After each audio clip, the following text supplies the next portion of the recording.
오늘은 본문 말씀을 통해서 우리들의 마음이 어디에 있는지, 우리들의 관심이 어디에 있는지를 살펴보는 시간을 갖도록 하겠습니다. 드디어 예수님께서 예루살렘으로 올라가시게 되는 내용을 우리가 살펴보게 됩니다. 예수님께서 제자들과 함께 동행을 하시면서 먼저 앞에 가시는데 제자들과 여러 사람들이 그 예수님을 뒤따라 갑니다. 그런데 예수님의 뒷모습을 보는 사람들이 놀라고 또 두려워하게 됩니다. 어떤 모습 때문에 그랬는가는 정확히 소개되고 있지 않습니다만 앞장서 가신 예수님께서 어떤 좀 권위 있는 모습이 있었을까 모를까 생각을 해볼 수 있겠지만 그냥 문장대로 보면 우리가 지금 예루살렘에 가면 어떤 일이 생길 것인가, 어떤 일이 될까, 정말 우리가 적들을 다 물리치고 로마를 다 물리치고 새로운 쉽게 말하면 구테타 내지는 혁명을 통해서 새로운 정부를 만들어서 예수님을 왕으로 모시고 우리 모두가 관료가 되어서 살게 될 것인가, 그 일이 순탄하게 될 것인가, 여러 가지 만감이 교차하는 지난 3년 동안 우리는 뭐하고 다녔나, 우리의 목적이 뭐였나, 이런 것들을 생각하면서 예루살렘으로 가는 그 길이 여러 생각이 많았습니다. 그래서 두렵기도 하고 놀랍기도 하고 이런 날이 오긴 오네, 과연 도착하면 무슨 일이 생길 것인가, 많은 생각을 하면서 발걸음을 옮기고 있습니다. 그래서 여러 가지 쉽게 말하면 이제는 다 됐다, 출세할 일밖에 없다라고 생각하는 그들을 향해서 주님이 12명을 별도로 부르십니다. 그리고 앞으로 올라가면 이런 일이 생길 거야 라고 하는 말씀을 하십니다. 그러면서 그 말씀의 내용이 뭐냐면 우리가 예루살렘에 지금 올라가고 있는데, 예수님은 내가 지금 예루살렘에 올라가고 있는데 이렇게 말씀하지 않으시고 우리가 라고 말씀하십니다. 너희들은 끝까지 나와 함께 할 우리야. 여러분 그 얘기 잘 아실 텐데요, 세상에서 우리처럼 정겹게 쓰는 우리라는 말이 없다고 그럽니다. 언어학자들이 말할 때 영어에 우리들, our 또는 we, us 이런 우리라는 단어들이 전 세계에 다 있긴 한데 우리 민족이 갖고 있는 우리라는 이 정겨운 개념과는 많이 다르다고 합니다. 우리라는 말이 얼마나 좋은지 몰라요. 우리 가족, 우리 식구, 우리 예수님께서 우리라고 하셨어요. 우리가 예루살렘에 올라간다. 그런데 올라가면 예수님을 항상 다시는 인자, 사람의 아들이라는 뜻인데 자기를 늘 낮춰 말씀하셨거든요. 올라가면 내가 대제사장들과 서기관들에게 넘겨지게 될 거란다. 그러면 그들은 나를 죽이기로 결의할 것이고 결국은 자기들은 이제 지금 나라를 빼앗기기 때문에 자기들은 누구를 생사여탈권을 가지고 있지 않으니까 생사여탈권을 가지고 있는 로마의 관리에게 나를 넘겨줄 거야. 로마는 이방인이니까 나를 넘겨주게 될 거란다. 그러면서 본인이 예루살렘에 가시면 너희들은 나를 기가 막힌 어떤 왕이 돼가지고 너희들에게 한 자리씩 주고 세상이 개벽천지가 되고 새로운 나라가 올 거라고 꿈꾸고 있지만 사실은 내가 너희들에게 해주고 싶은 얘기는 나는 죽으러 가는 길이란다 라고 말씀을 하십니다. 사람들은 자기의 생각만 갖고 있는 거예요. 예수님은 이렇게 심각하게 말씀하시는데 이들은 계속해서 아니야, 우리는 가면 틀림없이 세상이 바뀌어질 것이고 우리가 믿는 선생님은 이 땅의 왕이 되실 것이고 우리는 한 자리 크게 할 거야. 아무리 예수님이 말씀을 하셔도 그 얘기는 들리지 않습니다. 내 생각만 계속 앞세우게 됩니다. 내 마음만 계속해서 거기에 딱 멈춰 있는 거예요. 그리고 여러분 참 무서운 말씀은 여기에 누구 앞에 예수님이 끌려가시냐면 대제사장들과 서기관들 앞에 끌려가신다는 거예요. 한마디로 말하면 이 사람들은 어떤 사람들이에요? 성경에 달통한 사람들입니다. 그런데 성경을 잘 안다는 사람들인데 성경을 잘못 해석해서 예수님을 죽음의 자리에 내보는 사람들입니다. 우리가 단순히 성경 몇 장 몇 절을 막 웬다고 그게 다 옳은 것은 아닐 수 있어요. 성경 암송이 너무 좋긴 한데 성경을 바르게 해석하는 것이 너무 중요합니다. 그래서 성경을 알지만 엉뚱한 판단을 한 이 사람들, 대제사장들과 서기관들. 그리고 3년 동안 예수님께서 그렇게 여러 가지 많이 말씀을 하셨음에도 불구하고 끊임없이 머릿속에는 출세만 생각하고 있는 제자들의 모습, 이런 걸 볼 때 우리는 과연 예수님을 따른다고 교회를 다닌다고 하는데 우리의 관심사는 어디에 있을까를 생각해보는 이 시간이 됐으면 좋겠습니다. 자, 34절이 이렇게 말씀하시죠. 그들은 즉 대제사장들과 서기관들과 넘김을 받은 이방인들은 예수님을 향해서 능욕할 것이다, 침뱉을 것이다, 채찍질할 것이다, 종래에는 예수님을 죽이게 될 것이다 라고 말씀을 하십니다. 본인의 얼마 안 있으면 당할 그 운명을 이렇게 말씀하시고 계시는 겁니다. 그럼에도 불구하고 나는 얼마 만에 3일 만에 다시 살아나게 되실 것이다 라고 주님이 말씀을 하십니다. 다시 말해서 우리가 그걸 기억하지 않습니까? 여러분이 창세기에 보면 마귀에게, 아담과 하와를 넘어뜨린 마귀에게 뭐라고 말씀하세요? 너희는 예수님의 발 뒤꿈치를 상하게 할 수 있어도 예수님은 죽이지 못한다. 그러나 예수님은 어떻게 할 것이다? 너희들의 머리통을 부수게 될 것이다. 말씀하시는 겁니다. 절대로 예수님을 죽일 수 없지요. 이렇게 심각하게 예수님께서는 지금 본인의 죽임당함을 말씀하고 계신데 계속 딴색하고 있는 제자들은 딴 말을 합니다. 이때 누가 나타나요? 세베대의 아들, 여러분 아시는 형제인 야고보와 요한이 등장을 합니다. 예수님께서 여쭙습니다. 선생님, 우리가 뭔가를 좀 구하려고 왔는데 우리에게 좀 우리가 구하는 것을 허락해 주셨으면 그걸 좀 그대로 이루어 주셨으면 좋겠습니다. 쉽게 말하면 청탁을 합니다. 그러니까 예수님께서 다 아시지만 물으십니다. 그럼 자네들이 말하면 줘야지. 무엇을 바라는데 무엇을 원하느냐? 라고 물으십니다. 그때 이들이 뭐라고 말해요? 곧 예수님께서 예루살렘에 도착하시게 되면 임금님이 되실 텐데 그때 우리 중 한 사람은 우편에 한 사람은 좌편에 우리를 앉혀 주십시오. 쉽게 말하면 최측근으로 우리를 좀 세워주십시오. 우리를 제일 중요한 자리에 앉혀주십시오. 우리를 출세하게 해 주십시오. 라고 요청을 합니다. 사람들은 늘 관심이 어디에 있어요? 출세에 있지요. 늘 세상에 있지요. 세상 사람들이 부러워하는 그 조건을 충족하는 데 있지요. 그랬더니 예수님께서 이렇게 답변을 하시죠. 지금 너희가 무엇을 구하는지 안다 모른다? 모른다. 다시 말해서 내가 왜 지금 예루살렘에 올라가고 있는 줄을 안다 모른다? 모른다 라고 말씀을 하십니다. 그러면서 내가 마시는 잔을 너희도 마실 수 있니? 내가 막 세례라고 하는 것도 막 집중 공력을 받는 거잖아요. 우리 막 물 세례 받는다고 그러잖아요. 집중 공력을 받는 그것을 받을 수 있니? 다시 말해서 나처럼 고통받고 고난받고 죽음의 자리까지 같이 갈 수 있니? 라고 물으시는 겁니다. 뭔 말인지 모르니까 뭐라고 말해요? 그럼요, 할 수 있지요. 할 수 있지요. 할 수 있어요? 할 수 있지요. 합니다. 나중에 하긴 합니다. 당시에는 도망을 갔지만 나중에는 합니다. 예수님께서 이렇게 말씀하십니다. 그럼 앞으로 너희는 내가 마시는 잔을 마실 거야. 내가 받는 세례도 받을 거야. 다시 말해 나처럼 똑같이 나 때문에 복음 때문에 그렇게 어려움을 당할 거야. 종래 어떻게 됐으니까?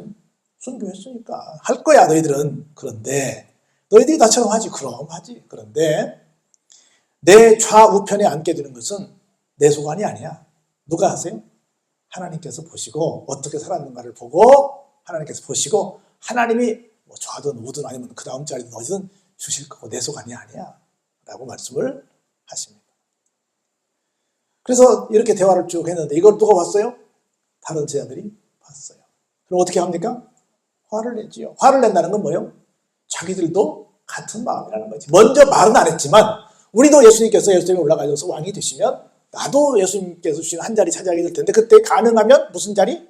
더 높은 자리에 갔으면 좋겠는데 감히 우리를 제끼는 우리의 형제들이 먼저 가가지고 청탁을 해? 이런 고약한 인사들하고는 화를 막 냅니다.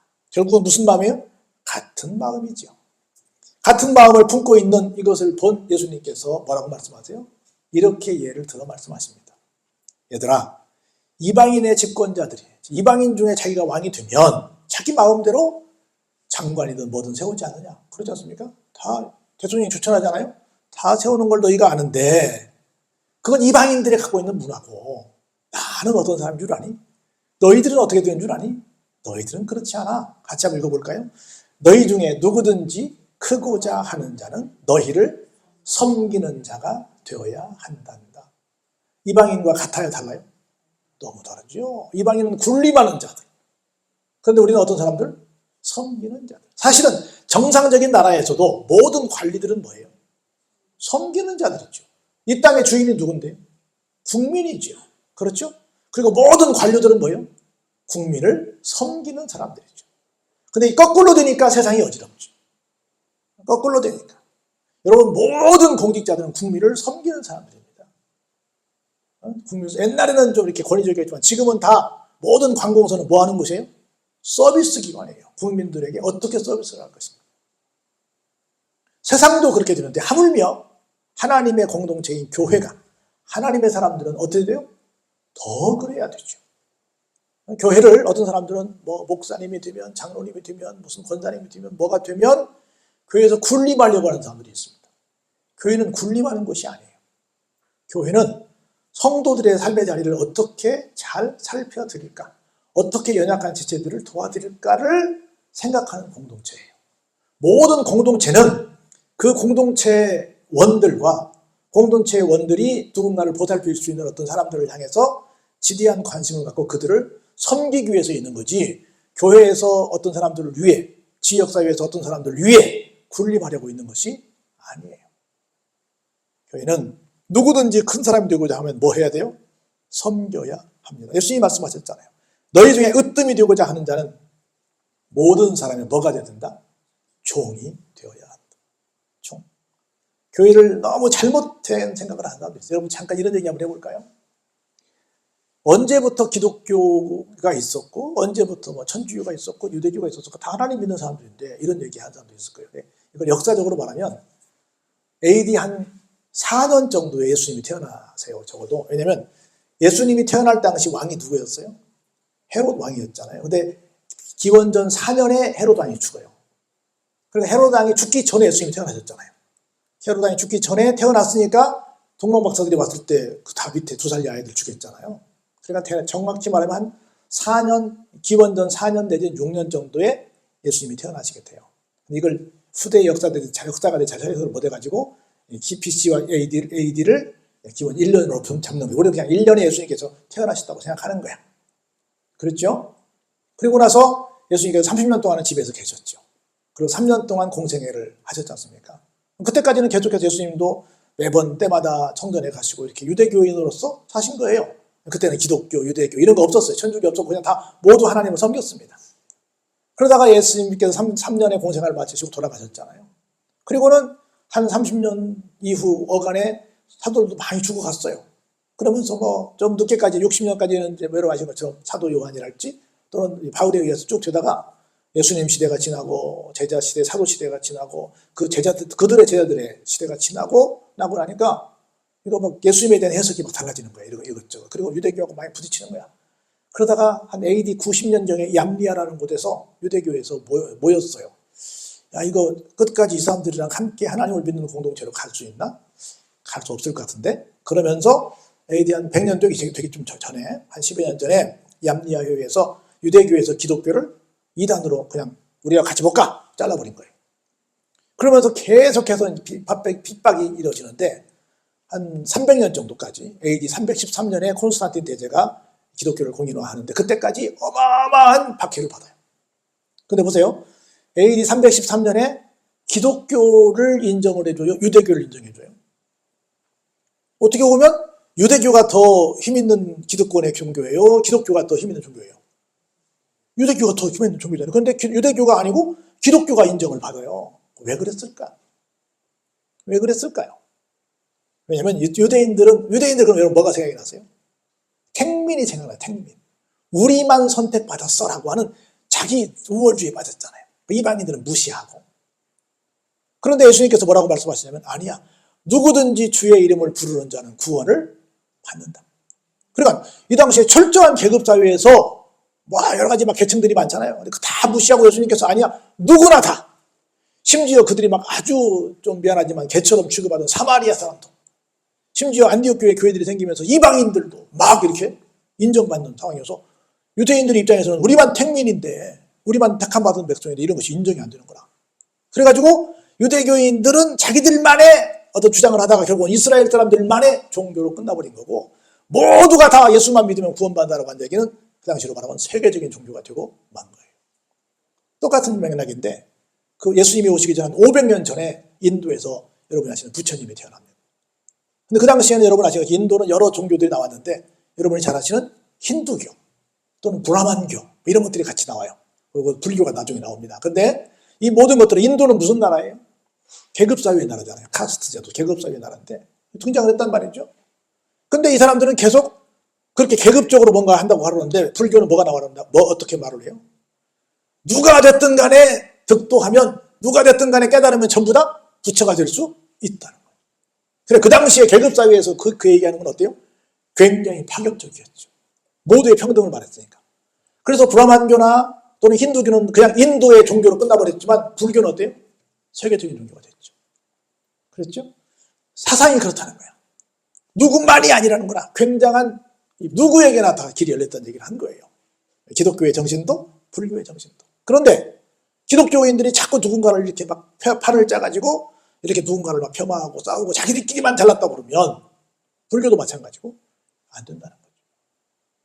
가장 자율적이고 가장 넓은 가슴을 최고의 진보적인 가치를 갖고 있는 사람들이 바로 이 당시의 불교였고 이 당시의 기독교였어요. 그 틀을 깨버린 누구든지 불교에서는 나무아비 사고만 하면 누구든지 우리는 주의 이름을 부르기만 하면 뭐해요? 저들은 해탈할 수 있고 우리는 구원받을 수 있다는 거예요. 대단하지요? 완전히 하나님의 나라의 공식이 어때요? 계급사회에서는 있을 수 없죠. 계급사회에서는 군림을 하고 섬김을 받아야 되는데 주님은 뭐라고 말씀하세요? 종이 되어야 한다. 쐐기를 박잖아요. 45절 같이 한번 볼까요? 인자가 온 것은 군림하러 온 것이 아니라 오히려 섬김을 받으려 함이 아니라 도리어 섬기려 하고 자기 목숨을 많은 사람의 대속물로 주려고 오셨다라고 말씀하시잖아요. 이 당시에 계급사회에서는 절대로 인정할 수 없는 정말 파격적인 말이죠. 파격적인 말입니다. 오늘 우리가 점점 교회가 막 성장하고 막 규모가 커지고 힘이 있어요. 돈이 많아지고 이러면서 섬기는 공동체가 됐어요. 군림하는 공동체가 됐어요. 군림하는 공동체로 가려고 하고 있다는 거예요. 이미 간 적도 많이 있고 안 된다는 거죠. 그래서 우리 모두가 예수님께서 오신 목적이 뭐다?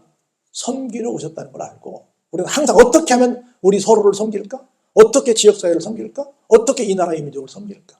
어떤 것이 정말 민족을 섬기는 것일까를 생각해야 됩니다. 이게 교회가 존재하는 목적입니다. 그런데 교회가 자꾸 힘을 가지려고 해요.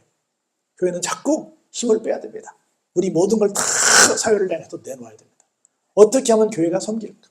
어떻게 하면 교회가 더 낮아질까를 늘 생각하는 게 중요합니다. 그런데 여기 있는 제자들은 어땠어요? 어떻게 하면 올라가서 군림할까? 어떻게 하면 한 자리 차지할까? 아닙니다. 우리 주변에 많은 정치인들이 어떻게 하면 시민들을 섬길까? 국민들을 섬길까? 이런 사람들이 나왔으면 좋겠어요. 어떻게 하면 내가 한 자리에서 어떻게 하면 내가 출세하고 우리 가문을 일으키고 어디 가서 대대손손 잘 먹고 잘 살까? 이런 생각이 아니라 어떻게 하면 섬길까? 어떻게 하면 더 줄까? 이걸 생각하는 사람들이 교회 안에 특별히 이 나라의 어떤 지도자들 안에 많아지기를 정말 날마다 기도합니다. 할렐루야. 그리고 나서 여기들이 어디까지 왔어요? 여리고까지 왔어요. 아까 아침에 제가 여리고 얘기했죠. 여리고까지 도착을 했습니다. 그랬더니 제자들과 커다란 무리가 함께 막 여리고에 나가실 때 얼마나 많은 사람들이 왔는지 여리고 초입에서 누가 나타나요? 디메오의 아들인 맹인, 앞을 보지 못하는 거지 누가 나타납니까? 바디메오가 나타납니다. 여러분들 얘기하지만 사회적으로 함께 섞일 수 없는 사람들은 그냥 마을 입구에서 그냥 살면서 지나가는 사람들이 조금씩 먹을 걸 놓고 가면 그걸 얻어먹고 사는 사람들입니다. 그 거지 가운데 한 사람인 앞을 보지 못하는 바디메오가 있었어요. 근데 이 사람이 이렇게 있는데 너무너무 시끄러워. 사람들이 막 웅성웅성 난리가 났습니다. 뭔 소린가 봤더니 나사렛 예수님께서 그곳을 지나가신다는 거라. 깜짝 놀랐습니다. 거기 있다 보니까 오만 뉴스를 더군다나 또 앞이 안 보이니까 열심히 귀담아 들었는데 다윗의 자손 나사렛 예수가 나타나면 무슨 병이라든 다 낫는다는 소문을 듣게 된 겁니다. 그래가지고 외칩니다. 다윗의 자손 예수여! 여기 있는 불쌍한 맹인 바디메오를 불쌍히 좀 여겨주세요. 라고 고래고래 고함을 칩니다. 그러니까 사람들이 누가 이렇게 시끄럽게 하는 거야? 그러면서 막 바디메오를 나무라면서 잠잠하라고 막 혼을 냅니다. 그러면 그럴수록 어떻게 해요? 더 크게 소리를 지릅니다. 다윗의 자손이여 저 좀 불쌍히 여겨주세요. 라고 막 외치니까 가시던 발걸음을 예수님께서 머무르십니다. 그리고는 와라. 누가 저렇게 시끄럽게 하는지 데려와봐라. 바디메오를 좀 불러와. 라고 말씀을 하십니다. 사람들이 가서 바디메오에게 말합니다. 여보시오 조용히 하시오. 걱정하지 마시고 안심하고 일어나시오. 예수님이 당신을 부르시오. 그만 떠드시오. 빨리 갑시다. 하고 바디메오를 데리고 옵니다. 드디어 바디메오와 예수님께서 만나게 되지요. 그때 맹인이 막 겉옷을 내버리고 막 뛰어서 예수님이 계신 안 보이니까 예수님이 계신 것 같은 그쪽을 향해서 막 질주합니다. 드디어 만났습니다. 예수님이 말씀하세요. 무엇은 소원이 있길래 내가 무엇을 주면 좋겠길래 그렇게 고함지르니? 라고 묻습니다. 뭐겠습니까? 제가 맹인인데. 뭐예요? 보기를 원합니다. 할렐루야? 보기를 원합니다. 따르게 생각해보면 사실은 뭐 사람이 맹인이 눈을 뜨는 게 가능하겠어요? 지금도 뭐 어려울 텐데 그 당시에. 그러니까 그건 좀 예수님 못 하실 거고 다른 소원이 좀 제가 있는데 좀 들어줘. 이렇게 얘기도 할 수 있을 것 같은데 이 사람은 정말 가장 절실하지만 절대로 인간적으로 볼 때는 어찌 보면 불가능할 것 같은 그런 요청을 합니다. 보게 해주세요 라고 말합니다. 그랬더니 예수님께서 그 믿음을 보셨습니다. 뭐라고 말씀하세요? 가라! 내 믿음이 너를 구원했다. 할렐루야. 이 말은 두 가지 뜻이 들어있어요. 하나는 내가 내 병에서 고침받았다. 내가 눈을 떴다 라고 하는 것과 두 번째는 내 믿음이 너를 구원했다. 그런데 아예 한 번에 두 가지를 다 인정받은 겁니다. 내 믿음이 너를 구원했다. 그 말은 눈도 떴고 구원도 받았다. 할렐루야. 얼마나 큰 축복의 말씀입니다. 그 말씀 듣더니 어떻게 됐어요? 곧 바로 즉시 보게 되었습니다. 할렐루야. 그 다음에 중요하게 은혜의 말씀이 이어집니다. 한번 같이 읽어볼까요? 시작. 예수를 길에서 따르라. 여러분 생각해 보세요. 얼마 동안 눈을 감았는지 모르겠지만 긴 시간 동안 눈을 감아서 아무것도 못 보고 고향도 못 가고 얼마나 외로운 삶을 살았어요. 정말 얼마나 연명했어요. 그런데 눈을 뜨고 나면 얼마나 좋고 얼마나 눈만 떠봐라 내가 보고 싶은데 가고 싶은데 얼마나 하고 싶은 일이 많았겠어요. 당장 집에 뛰어들어가서 부모님도 보고 싶고 뛰어들어가서 이것저것 하고 싶은 것이 얼마나 많았겠습니까? 그런데 그 모든 것들을 다 뒤로 하고 난 이 말씀이 은혜가 되더라고. 어디서 따르더라? 길에서 따르더라. 어디 다녀와서 따르더라가 아니라 바로 나은 그 자리에서 따르더라. 은혜 받고 나서 바로 그 자리에서 주님과 동행하더라. 주님과 함께 하더라 라는 말씀을 하는 겁니다. 사랑하는 성도 여러분, 오늘 우리는 귀한 말씀을 통해서 진짜 으뜸은 어떤 사람이다? 섬기는 사람이다. 진짜 기적은 어떤 사람이 한다? 온전한 신앙 고백을 하는 사람이 기적의 주인공이 된다. 진짜 은혜 받은 사람은 어떤 사람이 된다? 그 자리에서 주님을 따른다. 할렐루야. 그러니까 이런 마음 가지고 신앙생활을 이어나가는 우리의 삶이 되기를 주의 이름으로 축원합니다. 은혜가 풍성하신 아버지 하나님,